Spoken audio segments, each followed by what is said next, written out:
पुराने जमाने की बात है। अयान और निशा दोनों प्यारे भाई बहन थे। हमेशा मस्ती और खेल कूद में लगे रहते। रोज सुबह दोनों स्कूल के बाद खेतों के पास दौड़ते, कभी पतंग उड़ाकर आसमां तक ले जाते, कभी एक दूसरे के पीछे भागते हुए जोर जोर से हंसते। उनकी हंसी पूरे गांव में गूंजती, जैसे खुशी की घंटी बज रही हो। दादी उन्हें रोज समझती थी कि बेटा, ज्यादा शरारत अच्छी नहीं होती, पर उन दोनों के चेहरे की मुस्कान देखकर दादी भी मुस्कुरा देती थी।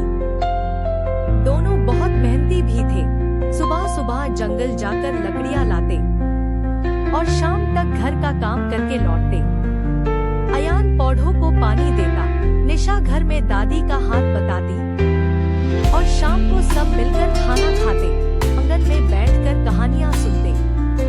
उनके पिता रोज मजदूरी करके आते और अलग अलग पकवान बनाकर सबको खिलाते। जिंदगी में मेहनत और ईमानदारी सबसे जरूरी है। और अयान निशा चुपचाप सुनते हुए नींद में खो जाते। एक दिन अचानक तेज बारिश हुई, बिजली चमकी और पानी छत से अंदर गिरने लगा। अयान घर पर नहीं था, इसलिए उसने एक लालटेन उठाई और माँ को ढूंढने निकल गया। रास्ते में उसकी नजर एक पुराने कुएं पर पड़ी। कुएं से एक नीली रोशनी निकल रही थी।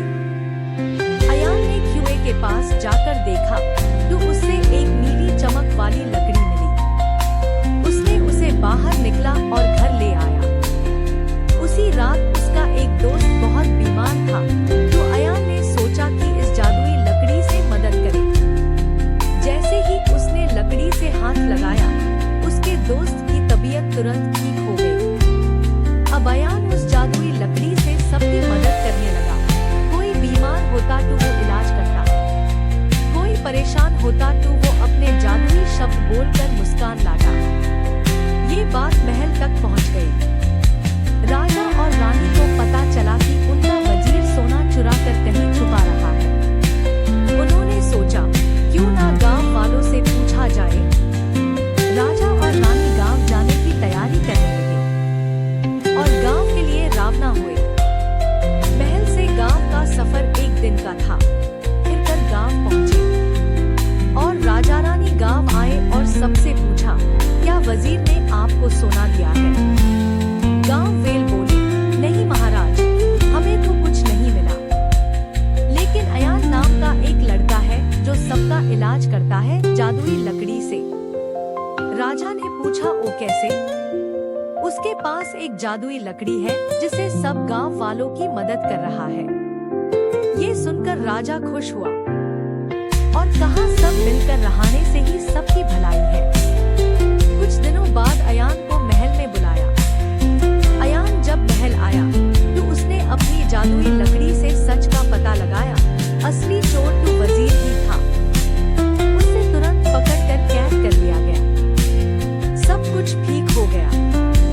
राजा की एक सुंदर बेटी थी जिसका नाम था नीलम। कुछ दिनों बाद राजा ने अयान और नीलम की शादी कर दी। पूरे गांव ने फूलों से उनका स्वागत किया।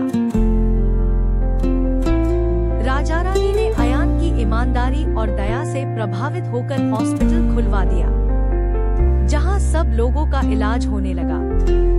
अगर कहानी आपको अच्छी लगी हो तो लाइक, शेयर एंड सब्सक्राइब जरूर करें।